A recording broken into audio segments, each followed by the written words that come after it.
On yesterday's episode, I talked a lot about Matas Buzelis and what kind of the expectations are for him over the rest of the season. I touched briefly on some of the other players, but some of you guys asked me to do a deeper dive in regards to who else can step up and benefit the most over the last 29 games with the Chicago Bulls. Of course, trading their leading scorer in Zach LaVine. So we're going to talk a little bit about that. Plus, we're going to talk about what the front office needs to learn the most from this whole failed experiment they had with the first wave of the team. Will they learn any of it? I doubt it, but we're going to talk about what I hope that they learn from it. A little, all that, plus a little of the mailbag right after this. You are now tuned in to Chicago Bulls Central, your number one place for all Chicago Bulls news and content.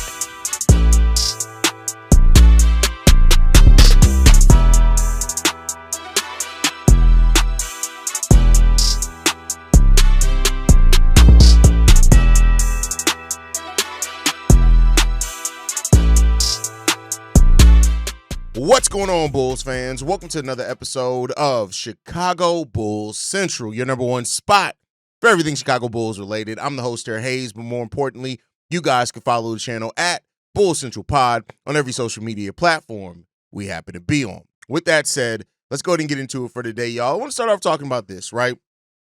What to expect from the Bulls over the final 29 games. And I want to focus on a few players, a handful of players.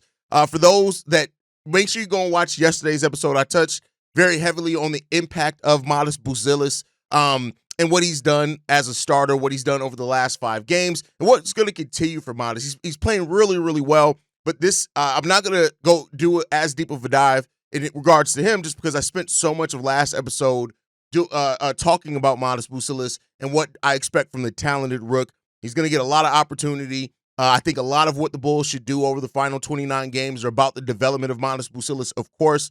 So I just want to put that out there. Now, with that, I want to focus on some players, right?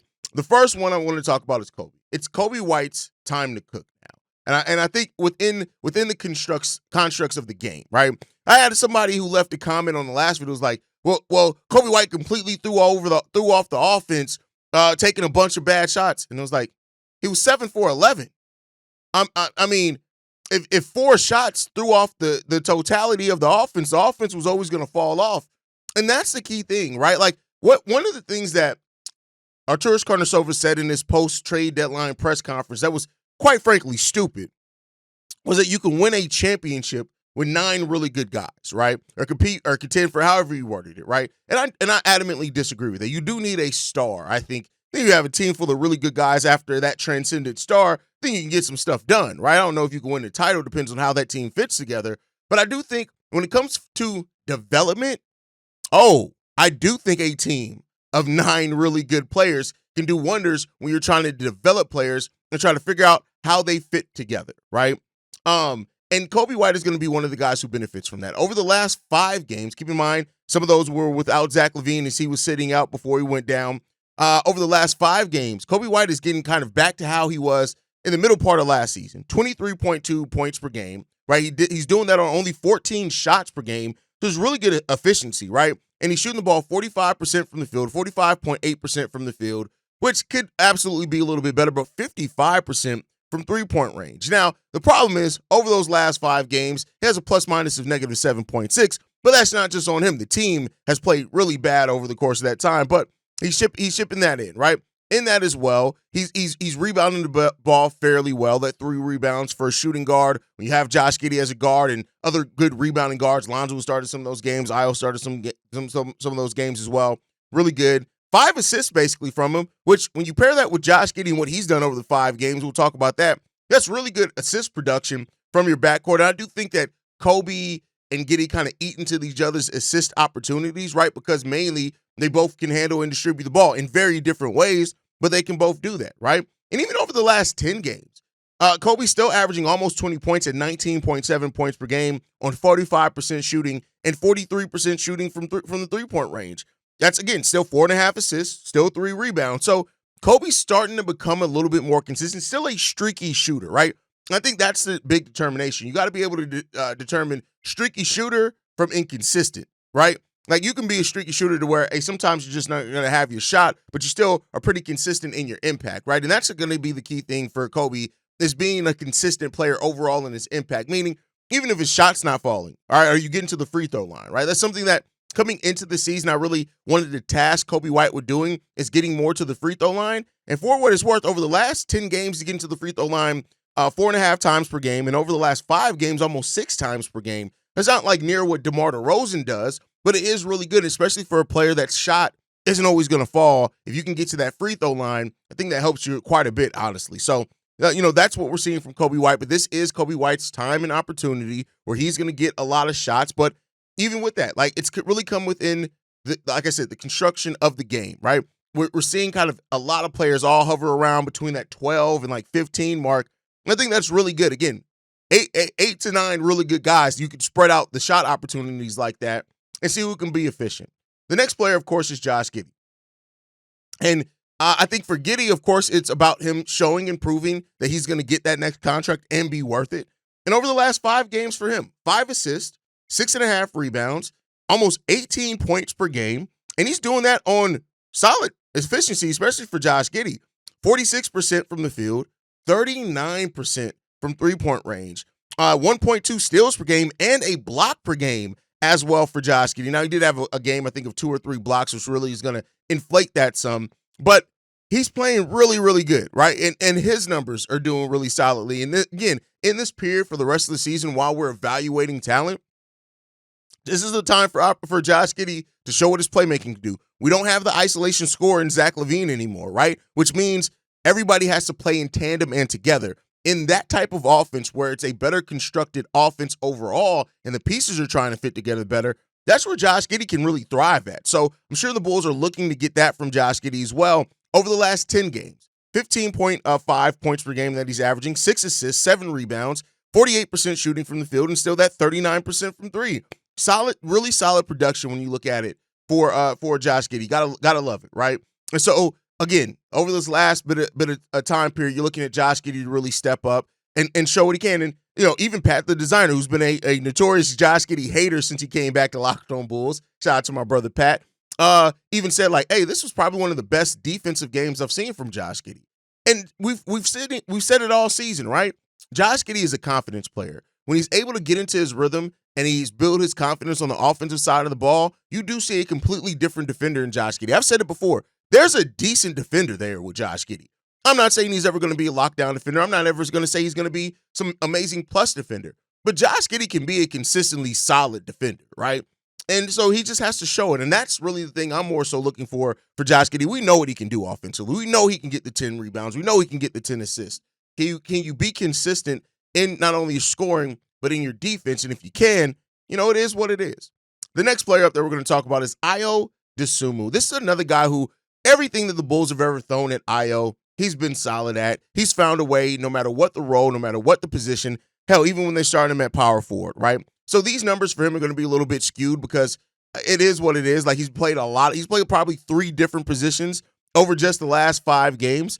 Over the last 5, he's averaging 12.4 points per game. That's also his season average. So there you go on that one. He's averaging 6 assists, 2 rebounds, but he's doing that on 55% shooting from the field and 38% shooting from 3. You look at the last 10 games. Again, 12.4 points per game, 4.5 assists, 2 rebounds, and he's still doing that on 49% shooting from the field and 42% shooting from 3. Ayo Dosunmu was playing really well. And I think that when you also pair in that the defensive impact that Ayo Dosunmu brings consistently for the Chicago Bulls, it's all there. He's one of the Bulls' most consistent players. You know what Ayo Dosunmu is? Ayo Dosunmu is Luol Deng for this team. I know, Pat has tried to compare him to Kurt Heinrich. I don't see that. I see that he's Luol Deng for this team. You remember when Luol Deng played 4? He played 3. He played anything, and Luol's averages were basically always the same. He did have some seasons of averaging, 18 points per game where he needed to do a little bit more scoring. And Ayo could do that depending on what the makeup of the team is. But you look at last 20 games, 12.7 points per game. Like, he's just 5 assists, 3.5 rebounds, 50% shooting from the field, 41% shooting from 3. Ayo's just a player that's just going to get it done. He's just going to find a way to get it done. And, the thing with Ayo at 25 years old now is that he just wants to continue to show that his ability to be that glue guy and fit on anything. The reason why I say that I really want Ayo to stay on this team is because Ayo is the guy. You see how the different versions that Luol Deng was on this team until they finally moved him, right? That's because at that point his health has started declining and all those things. But Ayo is that guy that no matter how they change the team, you could see where Ayo fits, right? No matter how they change it. And you can't say that about necessarily everybody on the team, right? So Ayo is that guy, and I think he needs to continue to show that glue ability for him. The next guy up I'm going to talk about is Jalen Smith. Jalen Smith is still only 24 years old. And while it kind of it's easy to miss that with how long he's been in the NBA, he's still a young guy that has a lot to uncover in his game. 12.6 points per game over the last 4, 6 rebounds, 1.4 assists, right? And he's doing that on decent efficiency, 58% from the field, 50% from three-point range as well. You love to see that. His blocks are a little bit down as far as block per minute percentage, but it is what it is there. He's never was like a huge rim protector, but his scoring has definitely took an uptick, and his efficiency has been a lot more better over the last 5 games as well. You now want to see that, how much of that efficiency can you maintain? Because there's a chance that Jalen Smith is your starting center next year. Even if the Bulls are to draft somebody like a Kaman Malowik, right, is that you run into an opportunity where are you going to start the young big right away? Now, you could very well do that. We don't even know if that's going to be the guy that's drafted, Ace Anu, Kaman Malowik, whoever it is. But if you trade Vooch this offseason, which seems like what the Bulls' plans are, Jalen Smith could be your starting center next year. So really continue to look at Jalen Smith and how he fits in with the efficiency, especially having guards like Josh Giddey and Lonzo around him at every opportunity. He's always on the floor with one of those guys. And also, I think his minutes with Matas is starting to look really, really good as well. I think that you got something brewing there.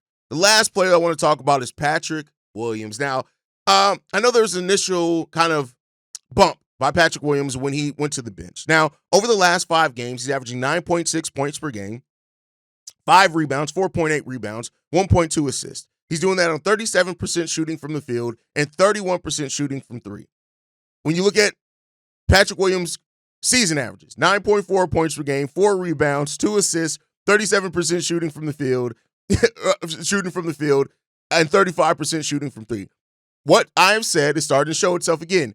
Patrick Williams is the same player no matter you start him or coming off the bench. The difference is, though, is that coming off the bench, you're looking at a player that's like, yes, is he overpaid? Yes, absolutely. But you look at him and his production off the bench, and you could say, as a bench player, it's a little bit different. It's a little bit different. Last 10 games, 9.2 points per game, 36% shooting from the field, 30% shooting from 3, 5 rebounds, 2 assists. He's the same player, no matter what position, no matter what role you play him in. But that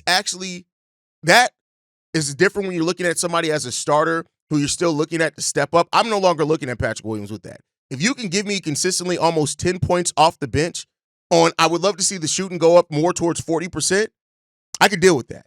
And that's the thing that you look at now with Patrick Williams. Him consistently coming off the bench may start changing the tide on exactly how people view him, which should have already been changing. But of course, he's 23 years old, so you don't want to write the story on him. But I think that it's starting to be that time that this is probably the best and most optimal role for Patrick Williams. And I actually will say that as a positive. If you can give the same production coming off the bench as you did as a starter, that's what this team is going to need going forward. Now, you want more than that from $18 million per year, but I'm not writing the check, so it is what it is there, right? But overall, those are the players that I'm looking at stepping up the most. Of course, I would love to put Julian Phillips and Dalen Terry in this, but it seems like they are out the rotation. But if they start playing a little bit more, I'll do this again and talk about them a little bit more and what I want to see from them. But I just want to make sure they're going to be getting minutes more consistently. Now, with that said, I said at the top of the show, I want to talk about some of the biggest lessons that Acme needs to learn from the last version of the team failing, right? And I think the biggest thing that I want them to learn, the first and foremost thing I really want this team to learn is that patience is overrated. Having patience is fine, right? But you got to make sure that if you're going to have patience, that you're doing it for the right team. This team had patience for a team that was never going to really achieve much, right? And that just is what it is. AK had patience and wanted to bet on continuity for a team that was missing some severely big things and that had players that were out injured and that you cannot. I get it. Patience is a virtue, right? But if you have patience for the wrong squad and for the wrong makeup, for the wrong things, it can turn into stagnation really, really quick. And that's what we saw from this team, right? Is that if you're going to stay, and really in the NBA and in sports in general, staying the same never really changes with how much other teams change, right? And if you want to stay the same for a year and then the other teams are making changes and you realize, damn, we got to catch back up, cool. But the problem is that AK did that for 3 years too long, right?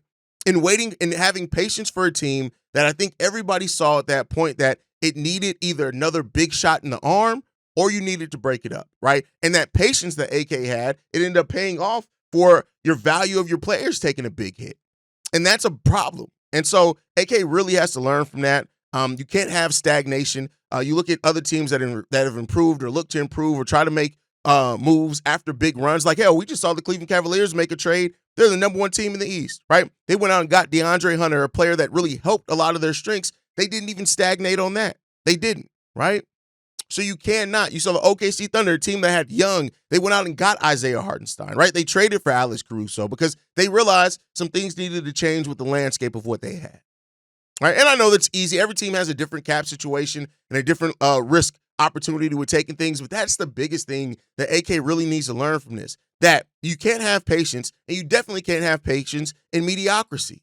You just can't. And that's the thing that this team has continued to have is patience with mediocrity. And you can't settle for that. If you settle for that and have patience when you're in the middle, that's just going to turn into you just staying in that place and it being very bad for you. And a big lesson that I also heard that I also need them to learn as well in this is you can't overpay for players because it may limit their trade value and it limits and ties your hands.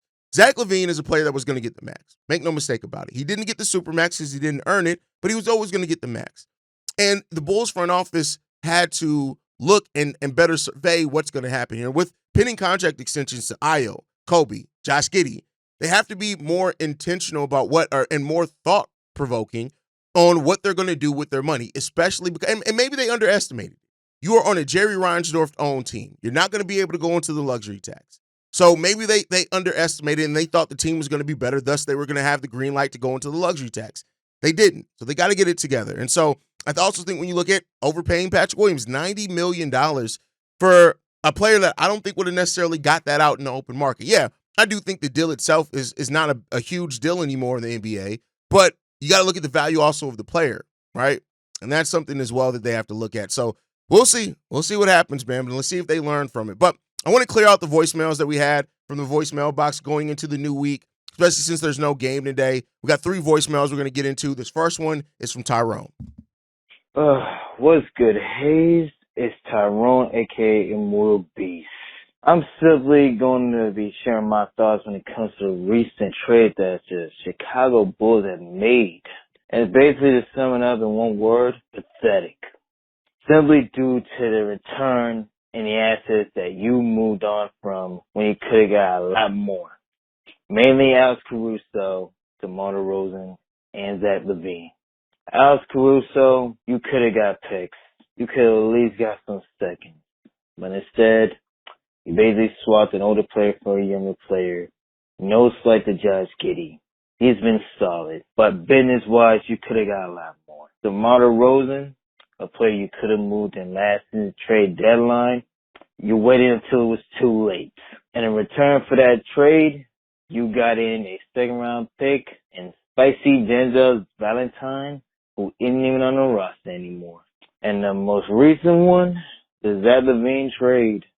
The most positive about that trade is it made to where the Bulls now have all the rights to their first-round picks in the future. That's the only positive. Other than that, it did frustrate me that we ended up having to give up a second-round pick to make the deal work. Overall, when it comes to leadership, when it comes to the Bulls franchise, right now it's simply hope. Because not only is hope for the Bulls fans for this new direction to actually go through and we go to the struggling process, but we actually hope that AK actually sticks through that process and don't go into a completely new direction. And when it comes to development for the young players on the roster, we certainly got to hope that the head coach in Bubblegum Billy will actually let the young guys play and learn through their mistakes. And AK did try to say, even though in a horrible way of trying to word it out, trying to build a winning culture. In my opinion, if you're trying to build a winning culture, you gotta build winning habits. And in my opinion, we don't have the right coach for that to happen. So overall, my hope is... Shout out to Immortal Beast coming through, man. Been a supporter of the channel for a very, very long time. He says, should the Bulls have gotten more for their deals? Yeah.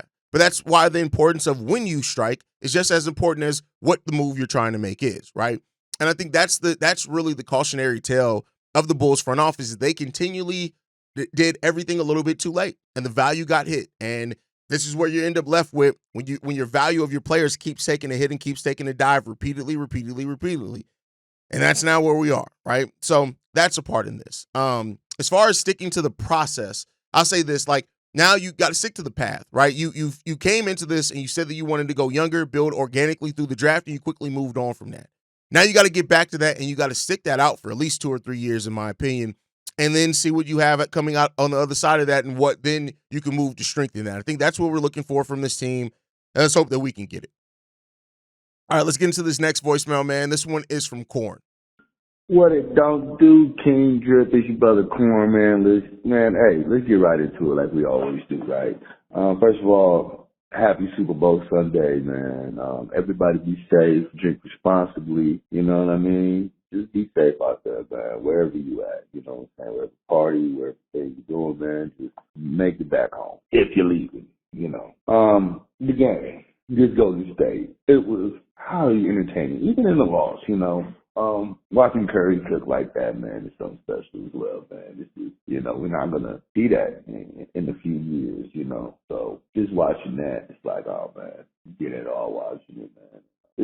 This is fun bad. Now, the team that we had previous was bad. This is going to be a fun, bad, young team. And I'm all for it. Billy Donovan needs to go, of course, but we know what it's going to be. I believe. You know what? I'm not going to say what I believe. Every time I say I believe something, the opposite happened. Like, you know, like a certain coach I thought was coming somewhere and it didn't happen. So I'm just going to keep my mouth shut when it comes to that. But Billy, we know this. He don't make adjustments, in-game adjustments. You know what I'm saying? He was up at halftime, so I'm pretty much sure when he went in there and told the guys and the kids, because they're basically kids now, was, hey, man, just go in there and keep doing what you guys doing. Just, you know, go with the flow, man. And that's what the fuck is Billy doing, man. He's just going with the flow at this fucking point, you know.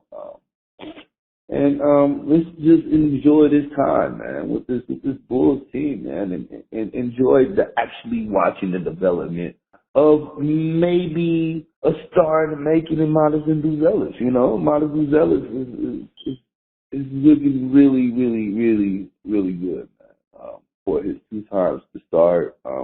And yeah, man, that's what I'm not really caring about wins and losses. I'm looking at these kids and I want them to develop, man. That's pretty much it with me, man. And again, man, happy Super Bowl Sunday to everybody, man. Crazy football is already over with, but hey, we'll be right back around. Again, everybody be safe. Much love. See Red, King Drip. Blessings. The enjoyment of watching Matas Buzelis develop is really one of the things that has me the most excited for the rest of the season. That, watching Coby White maybe get back to Kobe, Giddy, like playing, and just overall this team going out and just playing free, right? Just going out and playing to their strengths, going out and being that fun, bad team again. That's what I think they could be over the remaining 29 games of the season. And I think, you know, for what it is, we'll pull some enjoyment out of it. The Golden State Warriors loss was the perfect tank loss. I don't think the Bulls are tanking outright, but tank loss, I should say. That game was fun. And yeah, the last half of that sucked to see that team come to a crumble in the way that it did. But we got to see a lot of really good things from good players that we want to see develop and grow. And so I think that that's the thing that we're looking for. Like I said that coming into the season. The season isn't about wins or losses. And as we're winding down the final 29 games of the season, we got 2 games only this week. We have the week in between that for the All-Star break.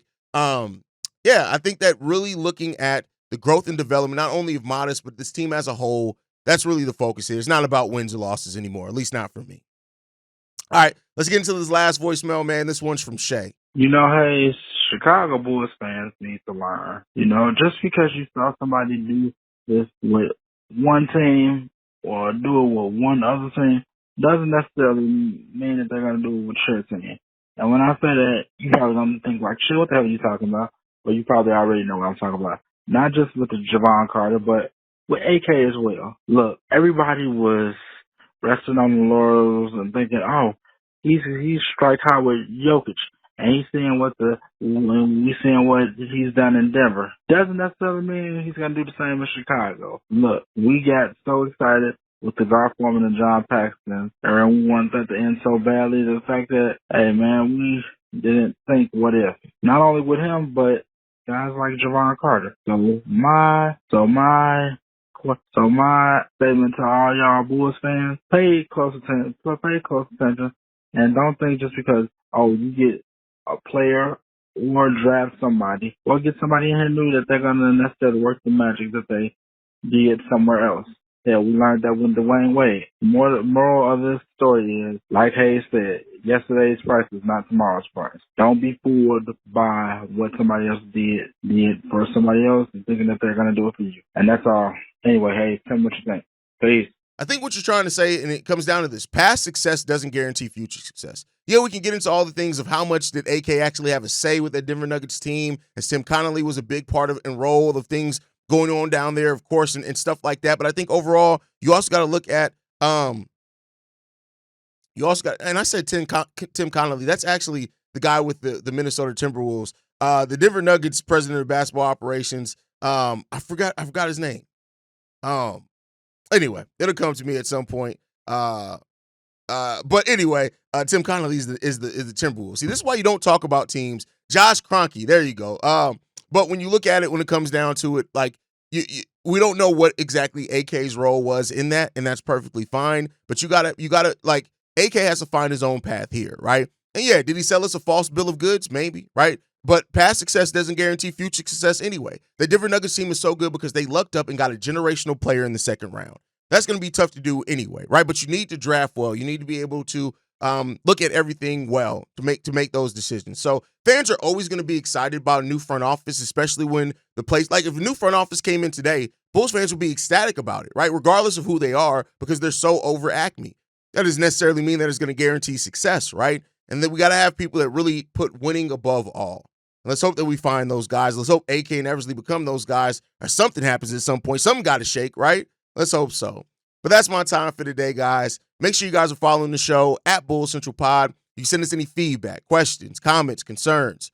BullsCentralPod@gmail.com. Lastly, if you want to leave a text message and our voicemail for the mailbag, the number to do so, 773-270-2799. We're the number one spot for everything Chicago Bulls related, but that's thanks to you lovely and beautiful people. And like I like to end every episode on, go Bulls. Love you guys. See you right if you can, y'all.